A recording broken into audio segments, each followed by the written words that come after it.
예수를 만난 사람들 9번째, 주 앞에 선 삭개오라고 하는 말씀의 제목으로 주의 말씀 함께 나눠보고자 합니다.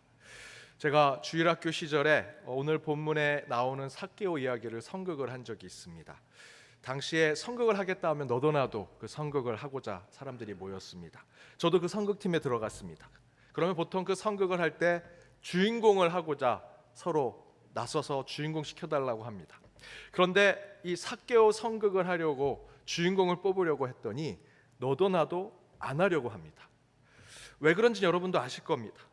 그런데 제가 눈치 없이 손을 두고 제가 주인공을 하겠다고 얘기했습니다. 그랬더니 선생님이 이렇게 얘기합니다. 넌 안 돼. 삭개오는 키가 작아야 돼. 제가 그때도 키가 좀 컸거든요. 선생님도 그렇게 얘기하는데 누가 삭개오 선극에 삭개오를 하려고 하겠습니까? 삭개오 주인공이 되면 그 친구는 키가 작은 것, 이렇게 얘기가 되니까 하도 주인공을 서로 안 하려고 하니까 키를 세워두고 가장 키가 작았던 후배가 삭개오 역할을 하게 되었습니다. 그 후배는 선극 연습하는 내내 늘 우울해했습니다. 자기는 키가 작아서 삭개오가 됐다. 하지만 선극하는 날 그 삭개오 주인공을 맡았던 그 후배는요, 정말 잘했습니다. 많은 사람들로 칭찬을 받았습니다. 더 은혜로웠던 것은 그 후배가 삭개오 주인공을 하면서 인격적인 예수님을 만났다라고 고백하는 것이었습니다. 그때 저는 알게 됐습니다. 키가 큰 것도 다 좋은 게 아니구나. 삭개오 이야기를 하면 항상 그 주일학교 문학의 밤 때 삭개오 선극을 한 것이 기억이 납니다. 후배가 분장을 하고 그 삭개오 역할을 정말 삭개오처럼 열심히 그 연기를 했던 그 모습이 기억이 나고요. 선생님과 함께 그 뽕나무, 이제 개정개혁 성경에서는 돌 무화과 나무라고 하는데 그 돌 무화과 나무를 함께 만들면서 그 위로 삭개오가 올라가기 위해서 층계를 나무로 만들었던 기억이 납니다. 무엇보다 그 삭개오 주인공 역할을 하면서 진짜 인격적으로 자기가 예수님을 만났다라고 얘기했던 그 후배의 그 눈물로 하는 간증이 아직도 기억이 납니다. 예수님을 만난 사람들, 그래서 새로운 삶을 살게 된 사람들의 이야기를 할 때면 가장 많이 회자되는 것이 삭개오이지요. 주님 앞에 선 삭개오에 대한 얘기를 우리는 가장 많이 이야기합니다. 그래서 이번 한 달 설교 시리즈 전체 배경 이미지도 삭개오의 이야기를 더 상상하기 위해서 그림을 직접 우리 디자이너가 그려주셨습니다. 그래서 우리는 예수를 만난 영적인 삶을 소망할 때 이 삭개오의 오늘 말씀을 자세히 살펴볼 필요가 있습니다. 그렇다면 예수를 만난 삭개오의 이야기를 통해 하나님이 주시고자 하는 만남에 대한 메시지는 무엇이 있을까? 저는 오늘 본문을 통해 두 가지를 여러분과 나눠보고자 합니다. 첫 번째는 매력 있는 그리스도인이 되라고 하는 만남의 메시지를 우리에게 주십니다. 예수를 만날 때 주님께서 우리에게 주시고자 하는 메시지는 매력 있는 그리스도인이 되라. 삭개오 이야기는 삭개오가 예수님을 만난 이야기죠. 그런데 예수님과 삭개오가 만나기 전에 전제된 이야기가 있습니다. 3절 앞부분에 보면 삭개오는 예수가 어떠한 사람인가 보고자 하였다라는 것이 기록되어 있죠. 새 번역에는 좀 더 구체적으로 설명합니다. 삭개오는 예수가 어떤 사람인지를 보려고 애썼다라고 하는 표현을 쓰고 있습니다. 삭개오는요, 예수님을 보고 싶어 했습니다. 그냥 보고 싶은 것이 아니라 간절히 원했고요, 매우 궁금했습니다. 갈망이란 표현을 써볼까요? 아주 갈망하듯 삭개오는 예수님을 보고 싶어 했습니다. 저는 오늘 말씀을 준비하면서 오늘 본문을 수십 번 반복하고 읽고 묵상해 보았습니다. 하면서 삭개오의 이야기에 주로 얘기되는 돌 무화과 나무 위에 올라간 삭개오, 그리고 그곳에서 내려오라고 하시는 예수님, 그런 구도 가운데 회개하는 삭개오에 대해서 우리가 신앙적으로 깨달음을 얻는 것, 이런 일반적인 해석도 가능하겠지만 저는 그런 것보다 제 마음을 계속해서 끌었던 한 가지 말씀이 있었습니다. 예수가 여리고에 들어오니 삭개오가 예수님을 만나고 싶어 하더라. 그것은 삭개오뿐만이 아닙니다. 누가복음의 말씀에 보면 예수님이 도시 중심으로 사역을 하십니다. 마을과 동네와 도시를 들어가시는데 그곳에 들어갈 때마다 사람들이 궁중처럼 모였다라고 기록합니다. 삭개오도 그런 사람 중에 하나였죠. 어찌됐든 예수님께서 그 마을에 들어가니, 그 도시에 들어가니 그 예수님을 보고 싶어하는 사람들이 있더라라는 것입니다. 그 말씀을 묵상하면서 이런 생각을 해보았습니다. 나는 그런 존재가 되었는가? 그런 목사가 되었는가? 우리 그리스도인들은 정말 그런 누군가가 기다리고 보기를 갈망하는 그런 그리스도인의 삶을 살고 있는가? 우리 교회가 이웃에게 찾아오기를 바라고 만나기를 바라는 그런 교회인가? 깊은 성찰을 하게 되었습니다. 예수님은 가시는 곳마다 사람들이 기다렸고요, 찾아왔습니다. 옷자락이라도 잡으려고 했습니다. 그런데 예수님을 닮고자 주님 앞에 성도로 서 있는 지금 저와 여러분과 같은 그리스도인들은, 지금 우리는 정말 그렇게 되고 있는가? 사람들이 우리를 만나고 싶어 하는가? 그리스도인 우리를, 성도인 우리를 붙잡고 싶고 찾아가고 싶어 하는가? 제가 청년부 때 우리 청년들은 청년부 사역자인 저를 자주 만나고 싶어 합니다. 같이 만나서 식사도 하고 사진도 찍고 상담도 받고. 그런데 수련회 가면 진심을 알게 됩니다. 수련회 식사 시간에 제가 이제 음식을 받고 식판을 딱 들고 있으면 청년들이 다 딴 곳을 쳐다봅니다. 갑자기 얘기하기 시작하고요, 저랑 눈이 안 마주치려고 합니다. 왜 그럴까요? 목사인 저하고는 밥 먹기 싫다는 거죠. 제가 그렇게 매력 없는 존재인가 생각을 합니다. 가끔 목사님들이 혼자 식사를 하면, 야, 저 목사님 권위 있어서 저렇게 혼자 먹는구나. 아니요, 저희 불쌍한 존재입니다. 아무도 저랑 목사랑 밥을 먹어주지 않습니다. 그래서 혼자 먹는 겁니다. 꼭 그런 의미는 아니겠지만 목사가 함께 식사하기에, 함께 뭘 하기에는 매력 없는 존재처럼 느껴지는 것이 아닌가 생각이 듭니다. 회사에 다니는 한 집사님이 스스로 그리스도인이라 회사에서 얘기했습니다. 그래서 술자리에 가서도 정중히 술을 사양하기도 하고 지나친 세속적인 모임엔 가지 않기도 했습니다. 직장 동료들, 또 과장님 등등의 함께 직장에 있는 분들이 자신이 가지고 있는 신앙을 잘 지킬 수 있도록 배려를 해주셨다고 합니다. 그런데 하루는 회식을 한다고 하는데 본인 일이 남아서 일이 다 끝내고 다음 2차나 3차 때 조인하겠다, 함께 하겠다라고 하고 일을 마치고 연락을 했습니다. 그랬더니 식사는 끝내고 노래방에 갔다고 합니다. 그래서 노래방에 찾아갔습니다. 근데 노래방 입구에 그 문에 창문이 있는데 작은 창문으로 그곳에 직장 동료들이 있는 모습을 보았는데 그때 이분이 놀랐습니다. 보통 자기랑 함께 노래방에 갔을 때는 항상 의자에 앉아서 차분한 노래, 발라드 이런 노래만 부릅니다. 가끔 과장님이 한번 저기 찬송가 불러도 괜찮으니까 노래 하나 해. 그런데 그날 그 작은 창문으로 본 직장의 동료들의 모습은 난리가 났습니다. 아무도 의자에 앉아있지 않습니다. 댄스 노래를 부르면서 신나게 춤을 추고 어깨 동무를 하면서 너무나 행복해하는 모습을 보았습니다. 내가 없으니 이들이 이렇게 행복하구나. 내가 있는 동안에는 나 때문에 얼마나 재미가 없었을까 하는 생각을 이 집사님이 하고는 그 노래방에 들어가지 않고 집으로 쓸쓸히 돌아왔다고 합니다. 재미없는 그리스도인일 수도 있죠. 조용하고 차분하게 예수 믿는 사람일 수도 있습니다. 하지만 우리 그리스도인이 언제부턴가 인간적인 매력을 잃어버린 사람들이 되어가고 있습니다. 100여 년 전 한국교회 선교 초기에 각 마을마다 선교사님들이 들어오면요, 그 수많은 사람들이, 특별히 아이들이 그 선교사님 보고 싶어서 쫓아다녔습니다. 오지 시골 마을에 목사가 하거나 전도사가 가면 반갑게 맞이해주고 어떻게든 그분이 오랜 동안 그 마을에 머무를 수 있도록 여러 가지 일들로 그를 함께 붙잡으려고 노력했다고 합니다. 당시 교회, 그리고 당시의 그리스도인들은 사람들의 마음을 샀습니다.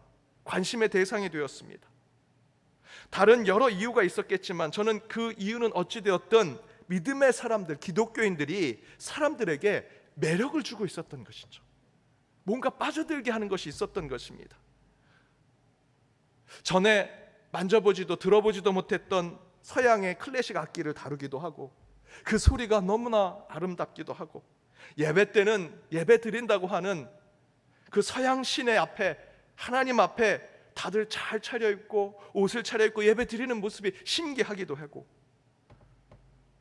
새로운 신학문을 가르쳐주고 맨날 장성곡과 같은 구전 노래 부르다가 밝고 경쾌한 찬송가가 그 찬송가만 들으면 마음이 들뜨기도 하고, 아플 때는 약을 주기도 하고 의사를 만나게 하기도 하고 찾아가서 같이 기도해주고 같이 웃고 같이 울어주고, 그렇게 해주는 신앙의 동료들, 목사, 선교사, 매력이 있었습니다.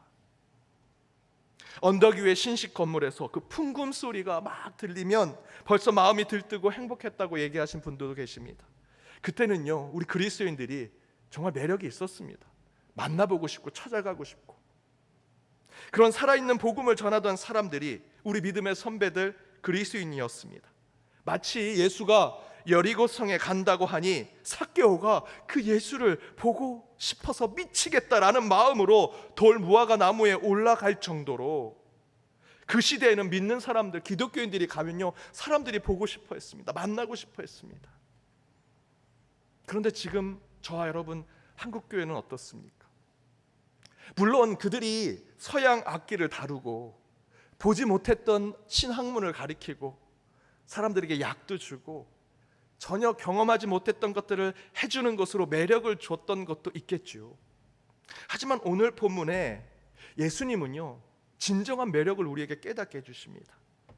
오늘 본문에서 예수님은 진정으로 우리가 가져야 할 그 매력을 어떻게 설명하실까? 우리가 지금 잃어버린 그 매력을 예수님은 어떻게 회복하라고 말씀하실까? 여러분, 예수님은요 7절에 뭇 사람들처럼 수군거리지 않았습니다. 수군거린다는 건 무슨 뜻입니까? 부정적인 얘기를 하는 것이죠. 부정적인 얘기. 예수님은 삭개오를 두고 죄인이라고 하지 않으셨습니다. 죄인이 아니라 잃어버린 한 마리 양으로 바라보고 계셨고요, 그에게 구원을 얘기해주고 그를 회복하고 치유하는 것에 관심을 갖고 계셨습니다. 곧 예수님은 어둡고 그늘진 것에 빠져 있는 것이 아니라 밝고 빛이 되며 소망을 품을 수 있는 모습을 사람들에게 보여주었습니다. 우리 옛 믿음의 선배들이 그랬던 것처럼 7절에서 사람들은 삭개오를 죄인이라 단정하죠. 그 전에 어느 본문에서도 삭개오를 죄인이라 얘기하지 않았습니다. 물론 추측할 수 있죠. 마음으로 생각할 수는 있습니다. 부자고 세리장이다. 그렇다고 예수님도 어느 누구도 삭개오를 두고 너는 죄인이야 단정져서 얘기하지 않습니다. 그러나 뭇 사람들, 세상 사람들은요 단정져서 삭개오를 죄인이라 얘기합니다. 예수님도 누가복음을 쓴 성경의 기자도 삭개오를 두고 죄인이라 하지 않는데 그 세상 사람들이 죄인이라 단정져서 얘기하고요, 더 나아가서 그 죄인의 집에 예수가 들어간다라고까지 표현하고 있죠. 아주 부정적입니다. 그러나 그 안에서 예수는요 어떤 수군거림, 가짜뉴스, 헛된 철학, 잘못된 사상에 휩쓸리지 않으십니다. 예수님은 오로지 잃어버린 한 마리 양이 되어 유리방황하고 있는 삭개오의 그 영혼에만 집중하고 계십니다. 그리고 예수님은 그를 구원하고 그를 회복시키는 것에 마음을 두고 계시죠. 한마디로 얘기한다면 왜 예수님께서 삭개오에게 그렇게 하셨을까? 예수님은요 삭개오를 사랑하고 계신 겁니다. 사랑하셨습니다. 그 영혼을 사랑하셨습니다. 바로 그것이 예수님이 가진 매력이고요, 저와 여러분이 회복해야 할 영적인 매력입니다. 누군가에게 마음을 쓰고 그를 끌어오고자 하는 우리의 성품을 가지고자 한다면 우리는 그 상대방을 사랑해야 합니다. 너무도 타락한 한 도시가 있습니다. 그곳에 한 목사님이 들어왔습니다. 모두가 그곳에서는 교회가 안 될 것이라고 얘기했습니다. 교회를 시작해도 개척을 해도 1년 안에 도망칠 것이라고. 그러나 그 목사는 묵묵히 자기 사역을 합니다. 1년, 2년 해가 가면 갈수록 조금씩 교회는 부흥하고 영향력을 드러내기 시작합니다.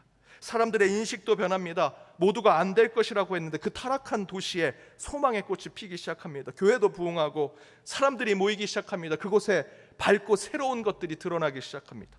주변의 사람들이 묻습니다. 다들 안 될 것이라고 생각했는데 그 타락한 도시는 정말 견고한 사단의 성과 같은 곳인데 어떻게 그곳에서 그렇게 교회를 부흥시키고 사람들에게 선한 영향력을 줄 수 있었습니까?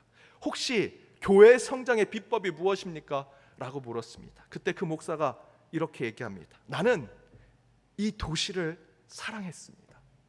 나는 이 도시를 사랑했습니다. 이렇게 얘기하신 분이 누구냐면 지난달 별세하신 팀 켈러 목사님이십니다. 팀 켈러 목사님은 뉴욕에 무신론자들 그리고 물질 만능주의에 빠져 있는 많은 젊은 사람들이 있는 그 뉴욕에서 교회를 세우고 그 교회를 통해서 세상에 영향력을 드러냈습니다. 그 젊은 세대들, 뉴요커라고 하는 젊은 세대들은 무신론에 빠져 있습니다. 물질 만능에 빠져 있습니다. 교회에 나가지도 않고요, 오히려 교회를 많은 사람들이 떠나가는 곳이었습니다. 뉴욕만 오면 기독교에 내서 무신론자가 되는 곳이었습니다. 그런데 그곳에서 그 뉴욕에 있는 리디머 교회를 통해서 세상을 변화시키셨습니다. 젊은이들이 모이는 교회를 만들었습니다. 어떻게 그렇게 하셨습니까? 교회 성장의 비법이 뭡니까? 라는 것에 다른 것 얘기하지 않으셨습니다. 나는 뉴욕을 사랑했습니다. 그 교회가 세워진 그 도시를 사랑했습니다. 여러분, 매력 있는 그리스도인이 되기 위해서 꾸미고 치장할 필요가 없습니다. 나를 기다리는 사람을 사랑하시면 됩니다. 여러분을 기다리는 직장과 일터, 그 가정을 사랑하시기만 하면 됩니다. 내가 만나게 될 사람, 그 교회를 사랑하겠다고 여러분 결심만 하십시오. 그러면 예수 그리스도가 보여주셨던 그 매력을 우리가 회복하게 될 것입니다. 저는 연동교회가 매력 있는 교회가 되고 그 안에 저도 여러분께 매력 있는, 또 세상 사람들에게도 매력 있는 복음 전도자, 목사가 되고 싶습니다. 그러나 저는 세상적인 매력을 가진 것이 별로 없습니다. 잘하는 것도 없고 뽐낼 수 있는 것도 없습니다. 내세울 것이 별로 없습니다. 대신에 5년 전 여러분이 새로운 목사가 오기를 간절히 바라는 마음으로 중보기도 했던 그 기도의 내용을 끝까지 기억해 주십시오. 사랑할 수 있는 목사를 보내주십시오. 우리를 사랑해 줄 수 있는 목사를 보내주십시오. 그 기도를 끝까지 지켜내신다면 저와 여러분, 우리 연동교회는 매력 있는 교회, 매력 있는 성도, 매력 있는 복음의 처소가 되리라 믿습니다. 여러분, 저는 우리 연동교회 부흥이 교회 성장의 방법으로 되지 않는다라고 확신합니다. 단 하나, 그것을 이룰 수 있는 것은 교회를 사랑하고 있는 여러분이 있을 때, 그리고 이 교회가 세워져 있는 이 땅을 사랑하는 여러분이 있을 때 연동교회는 하나님이 원하시는 부흥을 이루게 될 것입니다. 그 사랑으로 진정한 매력을 회복하는 저와 여러분, 우리 연동교회가 되기를 주님의 이름으로 축복합니다. 두 번째는 열정으로 포장된 분주함에서 벗어나라 라는 메시지를 주십니다. 열정으로 포장된 분주함이 우리 가운데 있다는 것이죠. 그것으로부터 벗어나야 한다. 글 쓰는 것을 통해 인간의 심리를 알아보는 연구가들이 이야기하는 것 중에 띄어쓰기를 자주 안 하시는 분들은 여유가 없고 급하고 분주한 삶을 살아가는 자들이라고 이야기합니다. 여러분이 많이 아는 표현 가운데 아버지 가방에 들어가신다, 아버지 가방에 들어가신다. 띄어쓰기가 안 돼 있으면 참으로 헷갈립니다. 아버지가 방에 들어가신다, 아니면 아버지 가방에 누군가가 들어가신다, 뭐 이렇게 해석할 수도 있고, 뭐 쉽지 않습니다. 띄어쓰기가 없으면 어렵습니다. 어느 초등학교 선생님이 일정이 너무 급해서 아이들에게 그리기 숙제를 내주는데 띄어쓰기 없이 칠판에다 이렇게 썼습니다. 서울시 어머니 합창단 그려오기. 뭘 그려야 될까요? 서울시 어머니 합창단, 어머니가 찬양하는 걸 그렸는데 한 어린이가 이렇게 그렸습니다. 서울 시어머니 합창단이라고 생각해서 할머니들이 찬양하는 모습을 그렸습니다. 이처럼 띄어쓰기를 하지 않는 글쓰기를 하는 사람들은 분주합니다. 마음이 급하고요, 여유가 없습니다. 카톡이나 문자 가끔 띄어쓰기 없이 보내시는 분들 계십니다. 이런 분들은 일이 많습니다. 아주 열정적이고요, 늘 정신없이 살아갑니다. 문자만 그런 것이 아니라 말할 때도 막 정신없이 열정적으로 얘기하시고 삶에 쉼표가 없습니다. 띄어쓰기가 없습니다.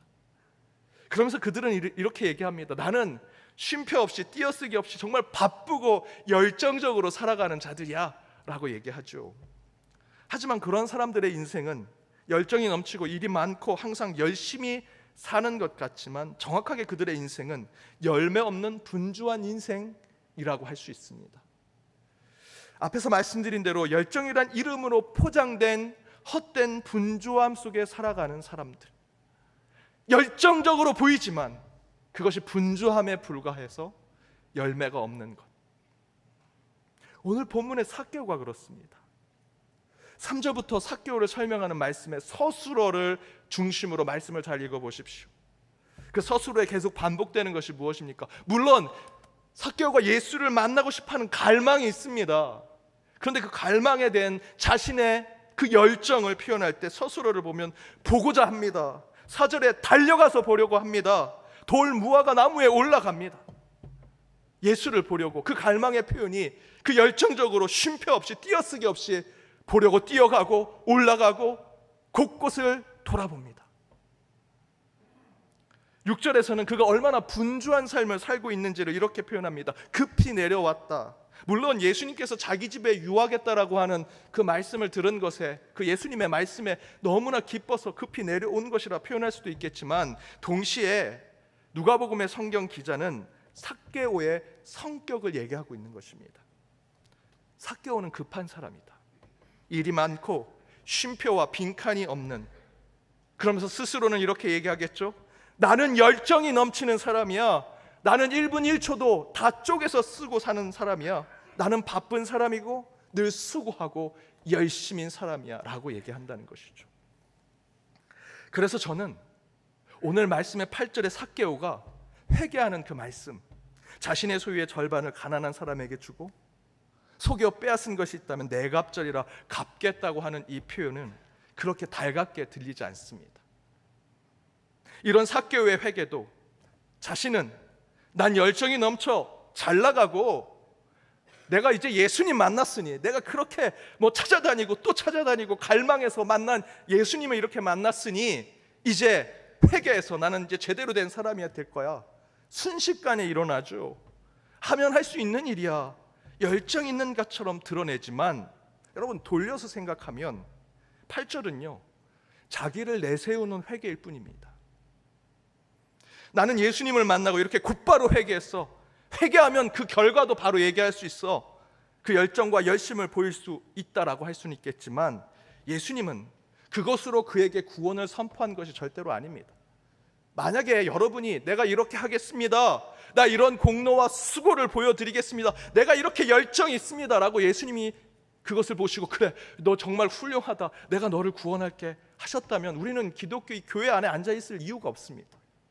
저와 여러분의 구원의 역사는요 여러분이 이렇게 하겠다, 4배로 갚겠다, 이렇게 뭔가 구제와 봉사하겠다 라는 것으로 구원받은 것이 아니라 예수 그리스도의 보혈과 십자가, 그분의 죽음과 부활로 우리는 구원받은 것이죠. 그를 영접함으로 우리는 하나님의 자녀된 권세를 얻은 자들입니다.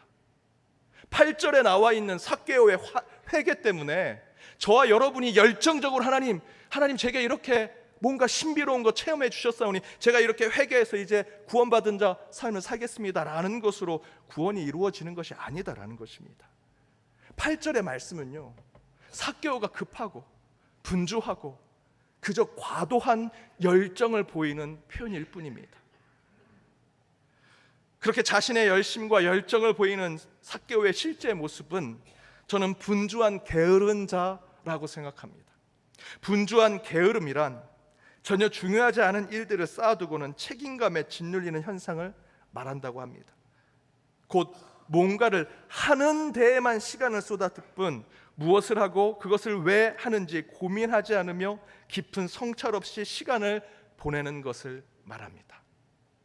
예수를 보는 것에만, 예수를 만나서 회개하는 것에만, 회개를 나열하는 것에만 집중하고 있는 것이죠. 내가 이 회개를 통해서 어떤 마음을 가져야 하는지, 내 삶을 어떻게 다시 한번 돌아보아야 하는지 그런 것이 없습니다. 저는 이런 삭개오의 모습 속에서 현대 그리스도인의 모습을 봅니다. 얼마나 열심인 사람이 교회에 많습니까? 열정이 넘치고 최선을 다하십니다. 하지만 자세히 살펴보면 저와 여러분 그 신앙의 헌신에는 진정한 열심과 열정보다 겉으로 보이기 위한 분주함이 더 많을 때가 있다는 것입니다.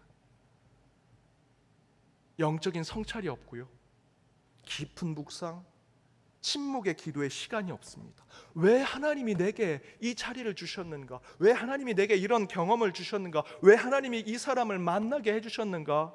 깊이 있는 생각을 하지 않습니다. 교리와 성경 공부에 기계처럼 반응하고 그것에 AI 로봇처럼 실행하고 적용하는 것이 그리스도인이라 생각합니다. 그런 현대 그리스도인이 대다수죠. 그리고 우리는 그것을 열정이라고 부릅니다. 그러나 여러분, 예수님을 보십시오. 들뜨고 오버하고 열정만 외치는 그 삭개오에게 그 자리에서 내려오라고 말씀하십니다. 그리고 어떻게 하십니까? 5절에 보니 내가 내 집에 유하여야겠다. 여러분, 집에 머문다라는 것은 열정과 열심을 보이는 삭개오가 이리저리 뛰어다니고 올라가고 내려오는 그 역동적인 다이나믹한 그 동선 가운데 내 집에 머물겠다라는 것으로 그 예수님의 말씀 때문에 이제 한 곳에 머물게 되는 영적인 정적인 상태를 보여주는 말씀입니다. 그리고 그곳에서 예수님은 영적인 성품을 우리에게 깨닫게 해주십니다. 기다려야 한다. 신중해야 한다. 진솔해야 한다. 진정성을 가져야 한다. 사랑하는 여러분, 예수님을 만나고자 이리도 가보고요, 저리도 뛰어가보고 급히 내달려 보기도 하고 올라가 보기도 하면서 열정과 열심을 보여주는 것 좋지요. 그러나 예수님이 말씀하십니다. 이제 그 열정으로 포장된 삶의 분주함에서 내려오라. 이제 그 열정으로 포장된 삶의 분주함에서 내려오라. 군중 가운데 돌 무화과 나무 위에서 세리의 자리에 그곳에서 돌아다니지 말고 이제 내 집에 유하여 그곳에 머물라. 잃어버린 너의 영적 기다림, 잃어버린 너의 영적 신중함, 잃어버린 너의 영적 진솔함과 진정성을 회복하라 말씀하고 계십니다.